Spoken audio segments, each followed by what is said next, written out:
کہ نہیں میں نہیں چاہتا کہ میری وجہ سے کسی کا خون بہے، میں نہیں چاہتا کہ میری وجہ سے کسی کا خون بہایا جائے، بالکل نہیں، چھوڑ دیں گے عمارت، کیا چھوڑ دیں گے؟ عمارت چھوڑ دیں گے بالکل. تو میں نے ایک بات عرض کی ہے کہ آدمی کا کسی درجے پر پہنچ جانا اور قدیم ہو جانا یہ قبولیت کی علامت نہیں ہے، یہ قبولیت کی علامت نہیں ہے کہ آدمی مقبول ہو گیا. قبولیت کی شرائط میں سے ہے، قبولیت کی شرائط میں سے ہے مخلص ہونا. کیا ہونا؟ مخلص. کہ اخلاص قبولیت کی شرائط میں سے ہے، اخلاص قبولیت کی شرائط میں سے ہے. انما يتقبل اللہ من المتقین. یہ کیا مطلب ہے اس کا؟ اس کا مطلب یہ ہے کہ اللہ تعالیٰ صرف اور صرف مخلصین کا عمل قبول کرتے ہیں. انما يتقبل اللہ من المتقین، کہ اللہ صرف اور صرف مخلصین کا عمل قبول کرتے ہیں. کیوں؟ کہ جو اپنے عمل میں شرک سے ڈرتے ہیں، کہ ہم تو اللہ کے لیے کر رہے ہیں. کہ تم اللہ کے لیے کر رہے ہو کہ تمہارا اللہ کے لیے کیا جانا اللہ کے یہاں اس کی جانچ ہوگی. وہ جانچ کیسے ہوگی؟ کہ وہ جانچ ایسے ہوگی کہ بہت محنت کرنے والوں کو کوئی پوچھے گا نہیں، محنت کرنے والوں کو کوئی پوچھے گا نہیں. یہاں تمہاری جانچ ہوگی. یہ میں آپ کو بتا رہا کہ کام کرنے والوں کی جانچ اللہ یہاں کریں گے. لوگ کہتے ہیں اخلاص کا امتحان آخرت میں ہوگا، نہیں دنیا میں ہوگا.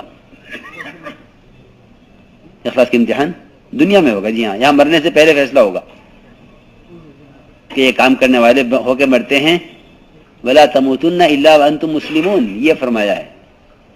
یہ نہیں کہ مسلمان ہونے یا نہ ہونے کا فیصلہ مرنے کے بعد ہوگا، مرنے سے پہلے فیصلہ ہوگا کہ یہ آدمی مخلص ہو کر مرتا ہے یا یہ آدمی غیر مخلص ہو کر مرتا ہے.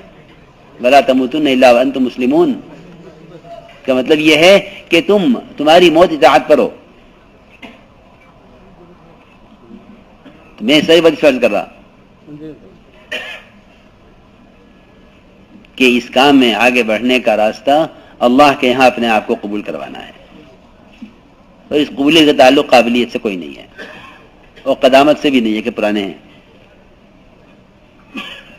اور کسی کے دائیں بائیں بیٹھنے سے بھی اس کا کوئی تعلق نہیں ہے. جیسے میں آپ سے کھل کے بات کرنا چاہتا ہوں، کسی کی خدمت سے، کسی کو ہدیہ دے کر، کسی کی کوئی ضرورت پوری کر کے کہ چلو مقام مل جائے گا، یہ سب باتیں بالکل کہ آپ ہمارا عملہ ہیں. جی ہاں، کوئی یہ خدا کی قسم اس کام میں آگے بڑھنے کا یہ راستہ ہی نہیں ہے. وہ مردود ہے اللہ کے یہاں سے، یہ مردود اللہ کے یہاں سے کہ اپنے آپ کو اللہ کے یہاں قبول کرائے بغیر مخلوق میں قبولیت چاہتا ہے آگے بڑھنے کے لیے. جی ہاں. تو سہیل بن عامر اور حارث بن ہشام یہ دونوں بیٹھے ہوئے تھے حضرت عمر رضی اللہ عنہ کے دائیں بائیں. حضرت عمر کے پاس پہنچنا آسان کام نہیں تھا. لوگ سفارش سے اندر داخل ہوتے تھے مشورے میں، جن کی حیثیت ہوتی تھی حضرت عمر کے یہاں. لوگ ان سے کہتے کہ تم جاؤ گے ہمیں بھی ساتھ لے جانا، کسی طرح ہم بھی داخل ہو جائیں اندر. تو وہ سہیل بن عامر حارث بن ہشام یہ دونوں آئے تو حضرت عمر تنہا بیٹھے ہوئے تھے. یہ دونوں دائیں بائیں آگے بیٹھ گئے اور یہ مطمئن ہی تھے کہ ہمیں یہ مقام مل گیا ہے، اب ہم یہاں سے کہیں نہیں جائیں گے. میں آپ کو یہ سمجھانے کے لیے قصہ سنا رہا ہوں کہ کوئی کسی کا دایاں بایاں بن جائے تو یہ قبولیت کی علامت نہیں ہے.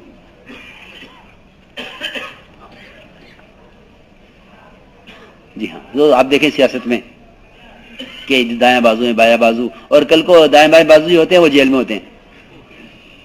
ہاں، وہاں سے کہاں سے کہاں گرتے ہیں. بقول حضرت کے کہ جو لوگ جو سہارے کا محتاج ہو وہ تو جنازہ ہے. کس کا محتاج ہو؟ سہارے کا، کہ وہ تو جنازہ ہے، جنازہ جاتا ہے سہاروں سے. اور حق تو بغیر سہارے کے چلتا ہے. باطل مردہ ہے اور باطل کو سہارے کی ضرورت ہے. تو اگر کوئی آدمی چلنے کے لیے سپورٹ چاہے اپنے لیے تو کیا ہے وہ مردہ ہے وہ. اگر وہ زندہ ہوتا تو اس کو سہارے کی کیا ضرورت تھی؟ تو یہ دونوں سہیل بن عمرو حارث بن ہشام یہ حضرت عمر کے پاس بیٹھے ہوئے تھے. تھوڑی دیر کے بعد انصار مہاجرین تقاضے پورے کر کے قربانیاں دے کے محنتیں کر کے وہ آنے شروع ہوئے. تو حضرت عمر نے فرمایا سہیل ذرا پیچھے ہٹو، حارث تم ذرا پیچھے ہٹو. تو جو بھی آتا وہ ان کو پیچھے ہٹاتا، وہ جو آتا ان کو پیچھے ہٹاتا، حتیٰ کہ یہ حضرت عمر کے قریب سے پیچھے ہٹتے ہٹتے ان کے لیے کمرے میں جگہ نہیں رہی، ان کو باہر نکلنا پڑا. روایت میں اسی طرح باہر نکل کے ایک نے کہا دوسرے سے کہ دیکھا ہمارے ساتھ آج کیا کیا گیا ہے، ہم سب سے آگے تھے حضرت عمر کے پاس اور پیچھے کر دیے گئے. امیر نے ہمارے ساتھ کیا کیا ہے. تو دوسرے نے کہا کہ امیر پر اس کا کوئی الزام نہیں ہے، ہم تو ذمہ دار کو الزام دیتے ہیں کہ یہ فیصل ہیں انہوں نے مجھے پیچھے کر دیا، یہ فیصل ہیں انہوں نے مجھے یہاں سے اٹھا کے وہاں ڈال دیا، ہاں یہ فیصل ہیں انہوں نے مجھے فلاں ذمہ داری سے ہٹا کے یہاں کر دیا. یہ جی یہ ہمارے خیالات ہیں کہ اگر یہ اللہ کے مقبول ہوتے تو کون سی طاقت تھی جو ان کو ان کے کام سے ہٹا دیتی؟ سیدھی بات بالکل. تو سہیل نے کہا حارث بن ہشام سے کہ امیر پر کوئی الزام نہیں ہے، امیر پر کوئی الزام نہیں ہے. امیر سے تو اللہ نے یہ کام اس بات اس لیے کہلوائی ہے کہ تقاضے ہم نے پورے نہیں کیے، محنت ہم نے کی نہیں. جی ہاں کہ ہم بغیر تقاضے اور بغیر محنت کے ہم آگے بڑھ گئے، اس لیے ہمیں پیچھے کر دیا گیا، اس لیے ہمیں پیچھے کر دیا گیا. میں سچی کہتا ہوں کہ ہر پیچھے ہٹنے والا آدمی اپنے اللہ کے درمیان کے معاملے پہ غور کر لے. جی ہاں بالکل پکی بات ہے، کیونکہ اس کی فطرت ہے کہ جس سے اس نے تعلق قائم کیا ہے اس کا تقاضا یہ ہے کہ میں نے میرا اس کا تعلق ہے، یہ مجھے آگے بڑھائے. اگر یہ مجھے آگے نہیں بڑھاتا تو یہ میرے ساتھ ظلم کر رہا ہے. یہ انسان کی فطرت ہے کہ جس پر یہ اپنی صلاحیت جس پر لگائے گا یہ اس سے خیر کا طالب ہوگا کہ مجھے اس کی طرف سے خیر ملے. یہاں آ کے ساتھی پٹتے ہیں. تو حضرت سہیل بن عمرو نے کہا کہ نہیں، امیر پر کوئی الزام نہیں ہے، الزام تو ہم پر ہے کہ انصار و مہاجر میدان میں تھے، یہ تو آگے بڑھ گئے اور ہم کیونکہ میدان میں نہیں تھے ہم پیچھے ہو گئے. تو میں نے عرض کیا کہ کوئی کسی مقام پر پہنچ جاوے تو یہ نہ سمجھے کہ میں یہاں آ گیا ہوں، یہاں سے کہیں نہیں جاؤں گا.